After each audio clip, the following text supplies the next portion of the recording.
learning that vulnerability does not equal weakness. That right there is the shift that I believe more men have to understand. It is not your fault that you grew up in an environment with a lot of adversity, but it is your responsibility to learn and grow from it. Self-improvement podcast. Why self-improvement? So I want to focus on this because my purpose in life, I believe that I'm on the lifelong learner road. To be able to live a successful life, in my view, you always have to be able to adapt because the world is constantly changing. So when you mention self-improvement, what does that mean to you guys? I believe it means understanding that you are adaptable. That just because you are a certain way doesn't mean you have to be. If you have things about you that you love, you can keep them. If you have things about you that you want to improve, you're capable of improving. Carol Dweck has a book called Mindset that's all about having a growth mindset versus a fixed mindset. For most of my life, my mindset was extremely fixed. So self-improvement to me was a foreign thing. I didn't know it existed. I didn't know what fulfillment was until 5 years ago. So I think it is the opportunity for you to actually improve your life to the point where you're proud of it. Because I think many people aren't proud of the lives that they're living. That's what I would say. The opportunity to improve your life until you're proud of what you've created. Strong work, brother. Good luck following that up, man. Yeah. What is self-improvement? It's interesting because immediately what came to my mind was everything. Later, yeah. Yeah, Kevin and I both had that come to life moment at 26, and I think what we both realized in that life or death situation, for him suicide, for me the car accident, was we've been living, like he said, unconsciously. And I had a podcast after that called Conversations Change Lives. And he had a podcast called the Hyperconscious Podcast. And if you look up hyperconscious in the dictionary, it means to be acutely aware. And so we both went all in on self-improvement after the life or death scenario. And I often talk about PTSD and how that's a very real thing. Double yellow lines scared me for a while. I was claustrophobic. And I had to, at one point, literally puff my chest up and walk in and out of doorways after that car accident. And I don't often talk about that. But what we don't talk enough about is post-traumatic growth.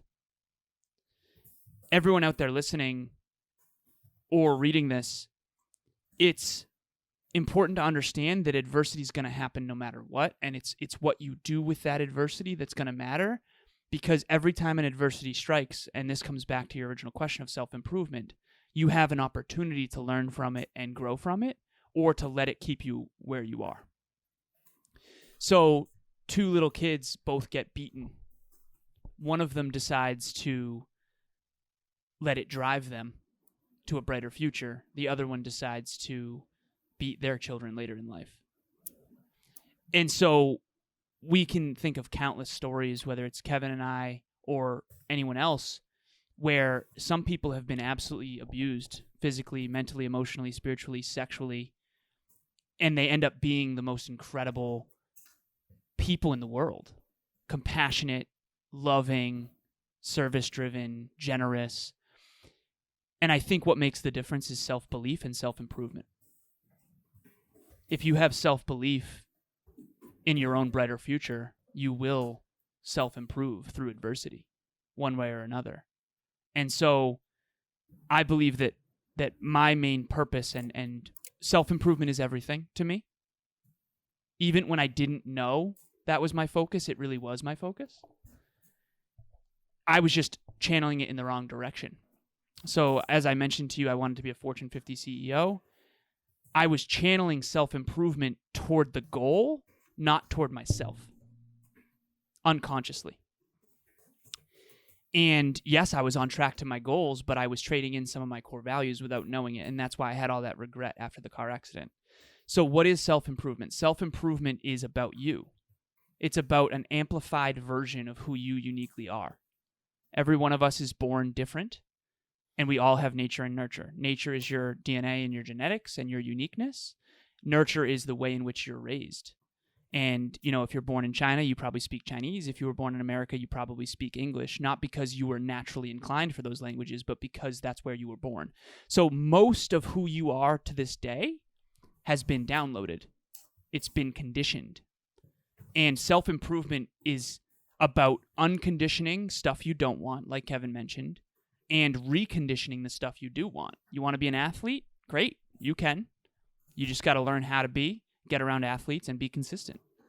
You want to be a nerd? Great, you can be. Get around the nerds, quote unquote, and study hard.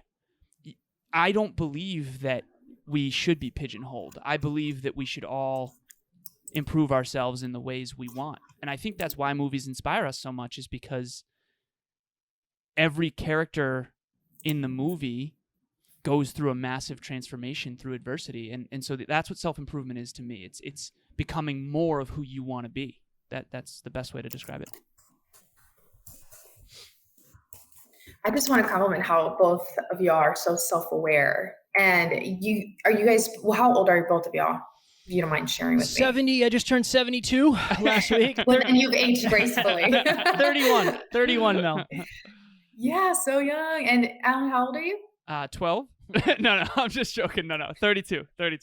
That's amazing. See, you guys are so self-aware, and I'm 29, if that helps. But I think in our age group, most people are still, obviously we're all evolving, but people are making that transition of becoming more self-aware. And I think once you get to a certain point, you start making wiser decisions and kind of, not necessarily caring what people think, but just saying, I am not going to sacrifice my happiness to kind of, meet everyone's mold. So I think that's very important. And I commend you both for that, because I know men mature a little bit slower than women. True story. So I want to get into two topics, and maybe we can, let's knock one out. And these are very important to me because I am Hispanic, and men in our culture are seen as very, very tough. And we call them machistas, which, men have a certain role and women have a certain role, and they kind of just follow that. And to me, I throw that out of the window. So I want to talk about masculinity and vulnerability, and how those two things have kind of molded who you are and what your thoughts on them are. Let's talk about vulnerability first. You guys mentioned, your pivotal moments, and how did you guys reach out to somebody, or who did you confide in, and how did you find that courage to just be vulnerable and, connecting with other people? Who was there for you maybe? And to what point did you think, okay, it's okay to get help? How did you guys pursue that? For me, in my dark moment, and this is the thing I don't talk about probably enough, that was probably the third or fourth time I wanted to commit suicide, like in my life. Earlier on, I told my partner, and she said, like, you need to go to therapy. Like, just go. It's not going to make you weaker. It's going to make you stronger. And that's something Alan and I tell people all the time. Like, if you reach out to me and you're struggling, I will help you find a therapist. Like, it's just so important. I think it's so valuable. I think that particularly men, and obviously, that's in a box, but my partner Taryn and I watched I think it was a documentary called The Mask of Masculinity. And it basically said that men are raised to be tough. When you fall down, you rub dirt on it. You don't cry. And this isn't me saying this. This is what a lot of people are told. You don't cry because it makes you look soft. When I think what it is, it's unconditioning. I believe that learning is important. I believe that unlearning is harder, because you're learning something new for the first time. You're unlearning what you've taught yourself over the past 29 years for you, Mel. So learning that vulnerability does not equal weakness. That right there is the shift that I believe more men have to understand. Also, and Mel, maybe you can speak to this. If a man out there is listening or reading this and he says, I don't know, that's not for me, like, everybody will think I'm weak, isn't vulnerability attractive? Like, don't... It is. Right? Vulnerability goes hand in hand with being self-aware of your feelings. And I think that goes hand in hand of being, to me, it's more of a being conscious, right? And a person that's conscious is most likely to make decisions based on themselves and caring what other people think. So yes, for me, it is. Yeah. I think it is for most people, because I think it's indicative of other things. Basically what you're saying is like, it's indicative that, okay, if you have a really nice radio in your car, you probably take care of the wheels, and you probably take care of the engine. You probably put good gas in it. You probably wash it because it's something you're very invested in. I think that character traits are like that too. If you're vulnerable, there's a good chance you're probably pretty patient, right? There's a good chance you've worked on yourself, is what you're saying. I think I was raised by women, so I think it might have been a little bit easier for me, just because I didn't have a father to tell me, like, toughen up. So I kind of I wanted to be a fighter. Like, I wanted to fight in the UFC. Like, that was one of my life goals. So I think I've always kind of had to be more vulnerable than the average person because I have tattoos and muscles. And if I wanted to connect with people, I feel like I had to go above and beyond and really learn that so people would feel safe around me. So, Melissa, Kevin was raised by his mother and his grandmother. Shout out to memes. And I was raised by my mother and my older sister. So I lost my father when I was 2. Kevin never really knew his father until way later in life. But we gained something else. And what we gained is we were both raised by 2 mothers in a way. And because of that, I think that we didn't model toxic masculinity as much. And we definitely had our bouts with it. For sure. Let's be real. Yeah, for sure. But we didn't model it as much as most of the American males. And again, it's a cultural thing, it's a societal thing, and it's a conditioning thing. You know, and I don't think we had quite as much to uncondition as I know many of my male friends that did have a strong, quote unquote, toxic masculine, strong male role model. They modeled it. They naturally modeled it. And I did have a stepdad for a time, and he, I won't go too deep down this, but he definitely was the stoic masculine front. And I don't think he was a very vulnerable man. I know that he wasn't, actually. But I never really modeled it. And I think that is kind of a gift in hindsight, because, and this is what I'll bring to the table as well. So we have a framework called the PMES system: physical, mental, emotional, and spiritual. I believe those are the 4 facets of the human condition. We have a physical part of ourselves, we have a mental, cognitive part of ourselves, we have an emotional part of ourselves, and we have a spiritual part of ourselves. All of us have all 4, but who's driving? It's like 4 people in the car, but who's the one who drives? For me, my engineering mind, typically is driving, but sometimes my spiritual can drive. Sometimes my emotional can drive. So if you're in an intimate relationship, you better allow vulnerability and emotions to drive at times. But if you're in business and you're only letting your emotions drive, that business will burn to the ground, honestly. So you have to have masculine and feminine. All of life is a dance, a beautiful dance between 2 extremes. And so on the feminine side, you have emotional and spiritual. On the masculine side, you have mental and physical. And both men and women have all 4 facets. They have both masculine and feminine. The question is, are you able to dance between them and choose consciously who's driving? And the very last thing I'll say about this is, people have this saying that they say all the time. It's like, that person always does the right thing.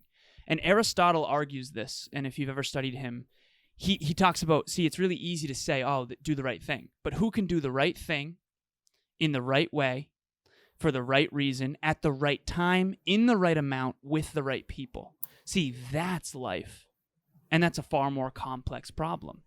And so I'm not just trying to do the right thing. And some people, quite frankly, and by the way, Melissa, you mentioned that women mature faster than men, and I think I figured out why. I have a theory. Diary. A little girl has a diary growing up. The self-awareness, the feminine is self-awareness.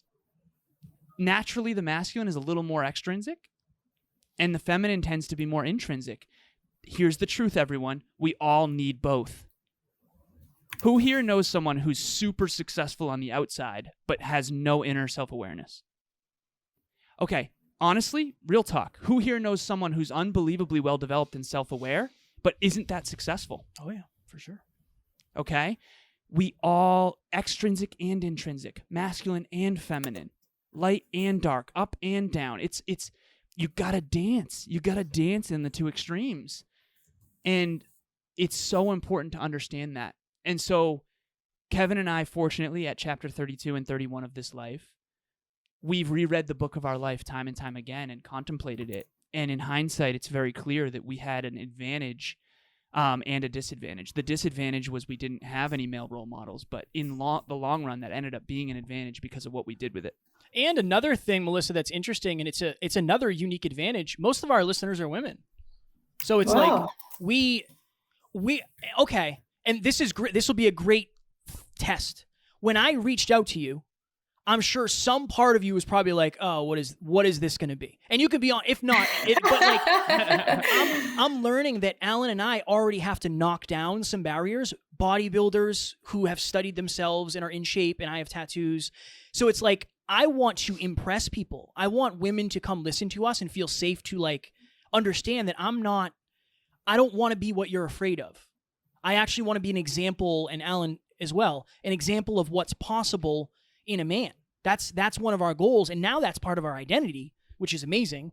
But now we really are on track with that, and we're always trying to improve that because it's very, very important to us. Wow, interesting. Also, I also want to compliment. I'm very much into mental health, and to me, it's so important. Obviously, we are a product of our childhood, right? Of what we have and what we've missed. So to me, I also didn't have a father figure. So I grew up somewhat independently, left, my house at 16 to go to college, different state. I was only Hispanic in the whole 20,000 people school. So you can imagine the culture shock. But to me, not having a father meant me stepping up amongst other things. But I want to pry a little bit and maybe ask you guys, knowing what you know now, if you could go back and speak to your younger self, what would you share with him? Somebody asked us that recently, and that's an amazing question, Mel, genuinely. I would say it's not your fault. I think that's probably what I would say is like, you don't have to be mad about this. I used to have a very, very bad temper where I'm pretty sure I can punch brick walls with my right hand now and like nothing really happens because I've punched so many things. And that's because I was always angry. I wanted to get drunk and fight. I wanted to hurt myself. I wanted to hurt other people. I wanted to argue. I wanted to be loud. And because I think I thought it was my fault. I thought it was my fault that my dad left, that we didn't have any money, that I didn't feel smart. Like I never felt smart. I never felt like I would amount to much.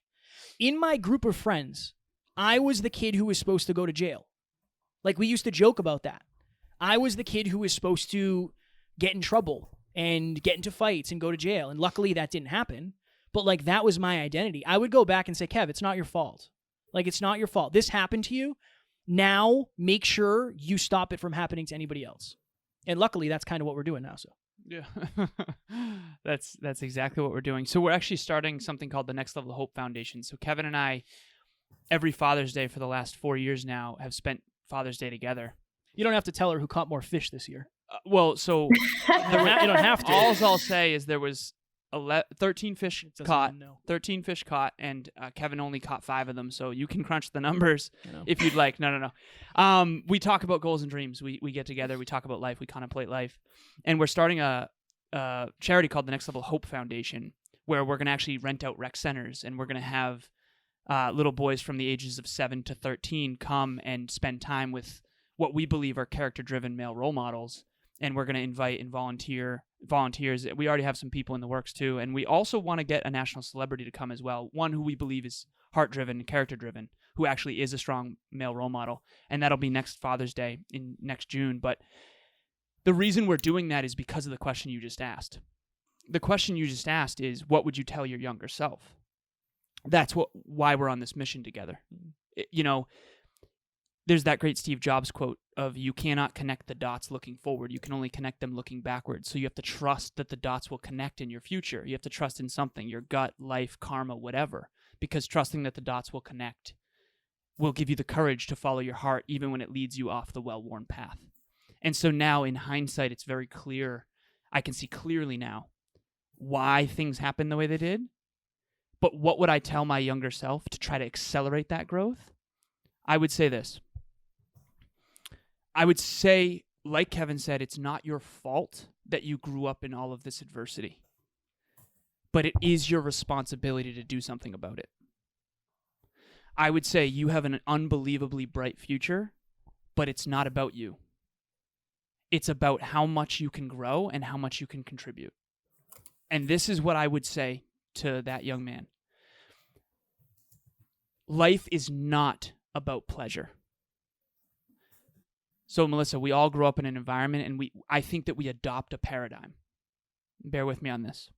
Most people have a pleasure-centered paradigm and don't know it. And this is an extreme example, but I think it draws the point home. Watching porn will never fulfill you. But having sex with the love of your life will fulfill you, and it's pleasurable. See, we're optimizing for the wrong thing. Everybody says, I just want to be happy. But what they don't understand is that we've defined happiness improperly. Eating a donut is pleasurable, but it's not going to fulfill you. Challenging things and growth and contribution is what fulfills us. Pleasure is just pleasure. And so I grew up with a pleasure-centered paradigm, not because I philosophized and decided, but because it's what I saw in my environment. And after 26, I decided to switch that paradigm. I realized with all that regret, pleasure is not the answer. Happiness, what I thought was happiness, was not the answer. What is the answer is optimizing for fulfillment. And fulfillment only comes from growing to your unique potential, aka not what others tell you, and contributing in your own unique way, your own genius zone, your own gift, your own gifting, your own talent. So, to answer your original question, what would I tell my younger self? I would say it is not your fault that you have adopted a pleasure-centered paradigm. It is not your fault that you grew up in an environment with a lot of adversity. But it is your responsibility to learn and grow from it. And pleasure is not happiness. Fulfillment is sustainable happiness. Optimize for that, and your whole life will change. Amazing.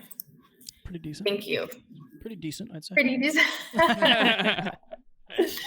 So I have a ton of information for you guys, and this is lovely. And if it's okay with you guys, I'm actually going to separate you both. Had this idea of combining you both, but I do have a word limit. So if it's okay with both of y'all, I'm going to separate y'all stories. Of course.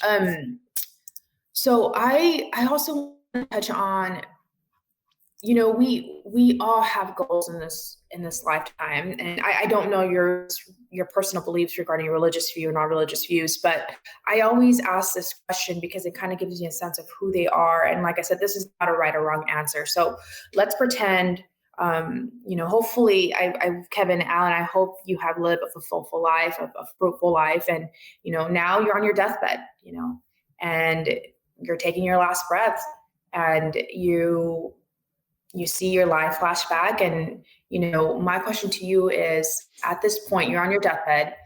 What have you hoped to accomplish, and what would you want your legacy to be? Legacy is your jam. Go ahead. I have one that's mission driven, and I have one that's character driven. So I'll answer. By all means, both. I'll answer with two answers. The mission driven one is to bring self-improvement to every person on this planet in a way that's unique to them, in a way where they're not only open to it, but they realize that if everyone sweeps their own porch, the whole world will become clean, and that everyone's self-improvement is their own responsibility. So at times when I was in my darkest moments, I needed that bright light. I remember this one time I had this horrible evening, and I had gotten drunk, and I just had a bad evening. I don't even want to get into it. Later that night, I was up at 2 a.m. so depressed, and I saw YouTube videos of Dwayne Johnson. And I from 2 a.m. to like 7 a.m., I just watched all the YouTube videos of Dwayne "The Rock" Johnson, because he's what I believe to be a character-driven man who is just so inspiring. And so he was a bright light in my darkest moment that inspired me. I just remember thinking, like, what would it take to become a man like that? Someone who can inspire millions of people. Like, what would it take? Can I do that? Am I capable of that? And am I living in alignment with that? And the answer was no, because I was drinking and partying, blah, blah, blah. So my mission is to be a bright light for others in their darkest places. And again, you can't see the stars during the day. They're always there. But sometimes it takes the darkness to see clearly that which you simply could not within the light. I mean, Kevin and I have had people from our past reach out and say, holy crap, like, you know, you guys are incredible. Can I jump on a call? And what I find fascinating is that those very same people are the ones who are like, you're a bodybuilder now? You're a podcaster now? The ones who were mean at the beginning actually saw the light eventually. When the star gets high enough in the sky, everybody can see it eventually when it gets dark. And so the mission, in terms of like a cliche quote, is we want to put personal development, self-improvement in the pocket of every human being on this planet from anywhere in the planet every single day, 7 days a week for free. We talk about equal opportunity in this country. It's not equal. There's someone who's a little kid in the slums right now who might be as smart or smarter than Kevin and I, who doesn't have the opportunities that I had. I got financial aid. When my stepdad left, we had no money. I got free lunch at school. That's how poor we were. And I got scholarships and I got financial aid and I got to go to the best schools and meet the best people. And I had mentors on mentors, and I've been very, very blessed to always have a bright future, no matter how dark my past or my present was. And I want to be that. I want to be that for the people in the dark, because it is for free. And as long as you have an iPhone and an internet connection or an Android, you can improve. And we can be a mentor in your pocket 7 days a week. We can be the male role model you never had, or even just the role model you ever had, the guide. So that's the high level mission. The character-driven one, I've already accomplished in an interesting way, and I it's my favorite, and I just lit up even just talking about it. The love of my life, my girlfriend Emilia, my future wife, my sweetheart, texted me one time, and she said, Alan, you are hands down the most incredible man I have ever met. And the reason why that's so powerful and why that matters so much to me is because she's the closest to the truth. See, there's a lot of people in this industry and, you know, in sports or in Hollywood that portray an image that isn't real. When the person closest to the truth says that you are the most incredible man they've ever met, that to me matters more than anyone who doesn't really know me. And they both matter to me, of course, to some extent. But the character-driven part is, am I the man that I know I'm capable of being? And am I growing and contributing at my greatest level? And to me, I've already achieved, if the person that I value and admire and respect most on the planet texts me saying, you are the greatest man I've ever known, that is a dream that is beyond what I could ever want. And so on my deathbed, that's what I would be thinking about. And of course, I'm going to keep on that journey. But that's the character-driven and the mission-driven answer. Strong work. Thank you. Strong work.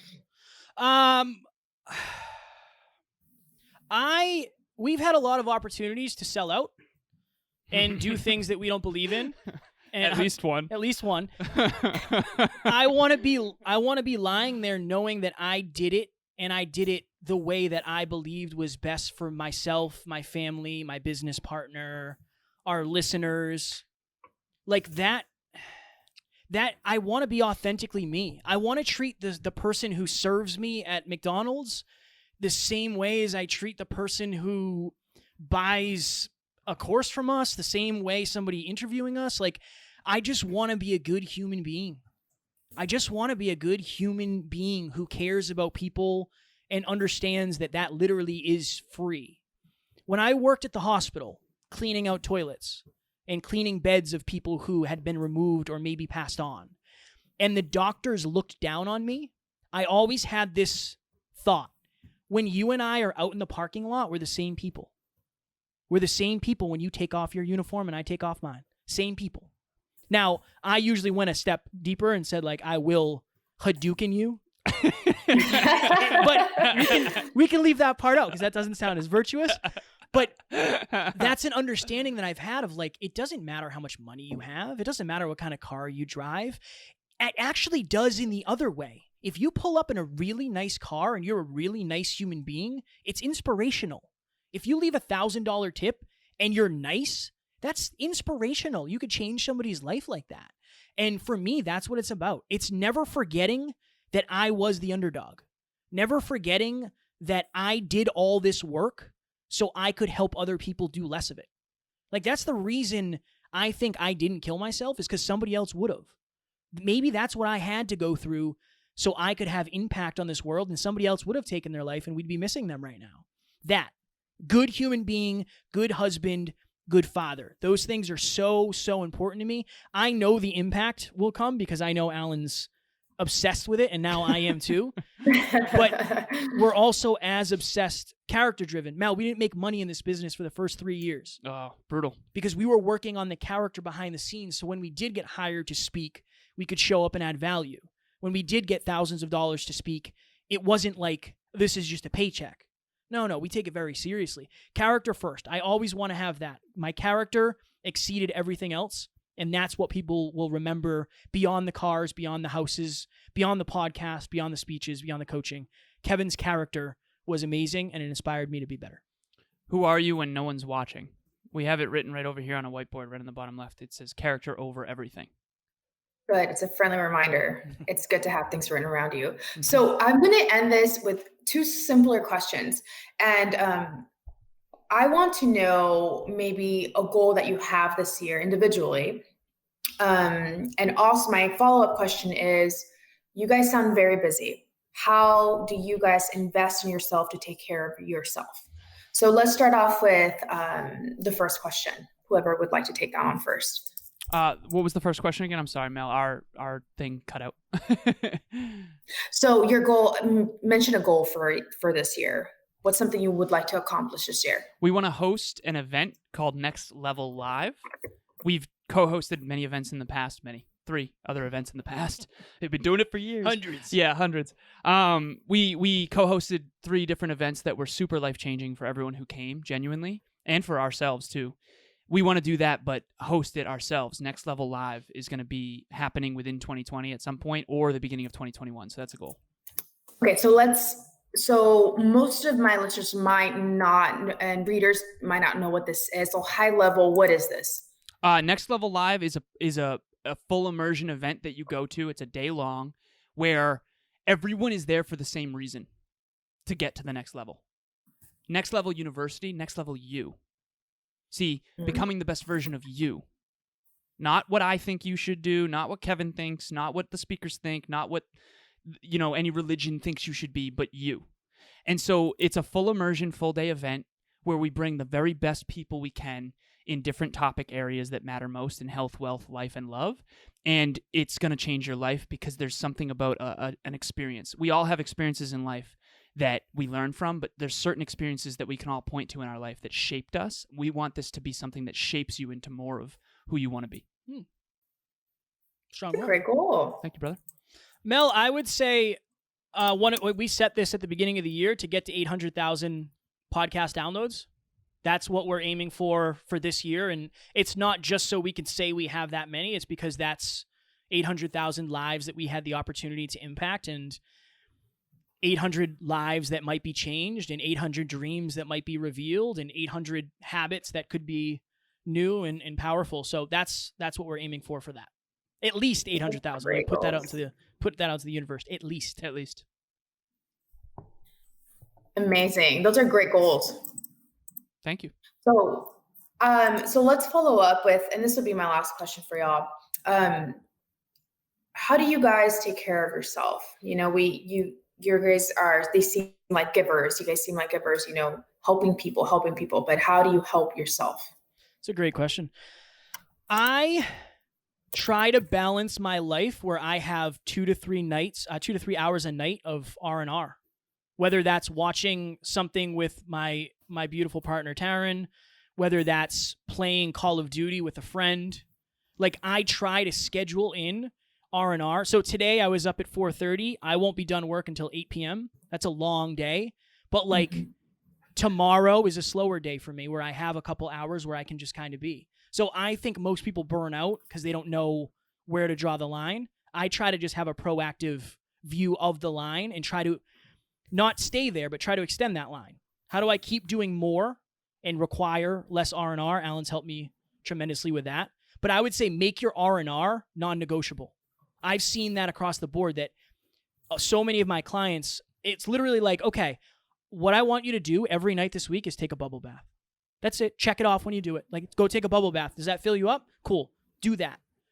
Figure out what fills you up and then make yourself do it. It might not feel like progress, but I think it's progress in a different way. Now, you can run that right into the ground and just live from the bubble bath. So I do think it's important to have the right amount of 80-20 balance. Strong answer. You didn't think I was going to say that, did you? At the end, I saw you were like, oh my God, I got to get in here. Yeah, no, I didn't know he was going to do the 80-20 thing. I think that all of us are either challenge seekers or comfort seekers. I think you have to understand which one you are. And I think that's a masculine feminine thing as well. And I think very few people have the balance right. So I'm a challenge seeker at heart. I'm always pushing the limits 24/7, 365. It never shuts off for me. And the only time it ever shut off for me was drinking, which in hindsight, I realize that's why I was drinking, to fit in rather than to stand out. So I'm a challenge seeker by heart. So I'm going to be honest with you. I don't take care of myself well, not well enough. And I need to do a better job at it. But if you're out there right now and you are a comfort seeker, I don't think you need to work on the R&R piece. I think you need to work on the challenge piece. If you're out there and you're a challenge seeker like my girlfriend, you need to work on the comfort piece and the self-care piece. Like you said, we're givers, we're service-driven, and you believe we're hardworking, and I appreciate that. For me, I try to do this, and I will be upfront, I don't do it well. The first third of my day is for me. I do not schedule anything before 10 a.m., nothing with other people until 10 a.m. So the first third of my day is always for me. That's where I fill my own cup. That's where I listen to my books. That's where I review episodes. That's where I do different WhatsApp messages or emails or whatever. But the morning is mine and mine alone. I don't schedule anything before that, before 10. Second third, so I break it into thirds. First third is for me. Second third is for service. So from 10 a.m. to 6 p.m. is service. Sometimes that changes depending on the opportunity. Sometimes we give speeches a little later or a little earlier, different things like that. But for the most part, 10 to 6 is my service time. All right, the last third, and arguably the most important third, is for rest and relaxation, for recharge, and for my intimate relationship. So, and for fitness as well. So my last third is for fitness, for recharge. So there's only a few things that really I've found to fill my cup a ton. One of them is inspiring movies. I watched The Legend of Bagger Vance last night by myself while eating food in the studio. A golf movie? Yeah. Yeah. Excellent movie, I think. I just love inspiring movies. I always have, and it doesn't take a lot of physical exertion. And as long as it's an inspiring movie, it motivates me. It's beautiful. So if you're out there right now, first third for me, second third is for service, third is for recharge, for R&R, for quality time with my girlfriend, and for fitness.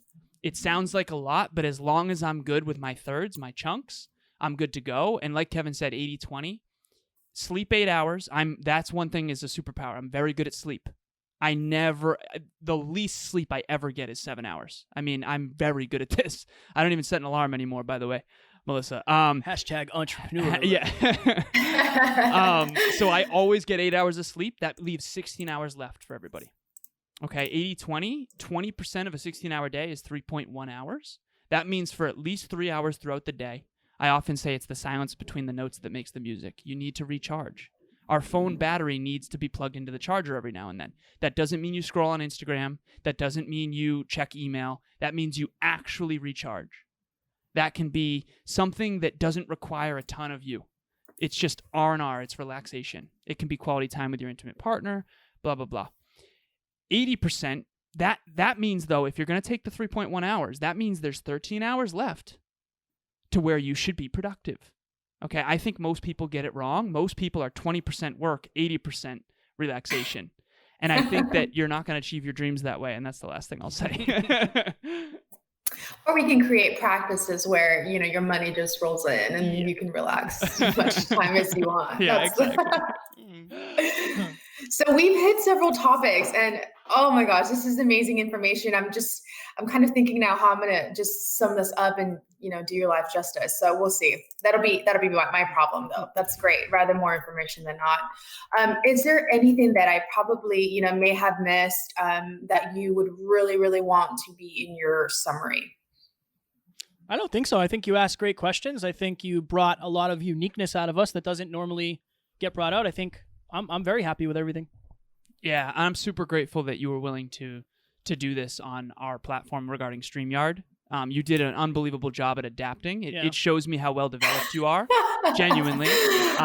You know what? I like surprises, so this worked out just fine. But thank y'all. And it takes young leaders, and I get one coffee saying a day, and this is it. It takes people like us to kind of, drive others. And I think we do have a job. We are people with, and I will say somewhat of scope of influence. So we do have to be conscious of the power that we have and make sure that we are good servant leaders. So I am so excited to follow your journey, and you guys have already, have had a positive impact, and I can't wait to see, the things y'all do, and hopefully I get to meet you guys in person someday.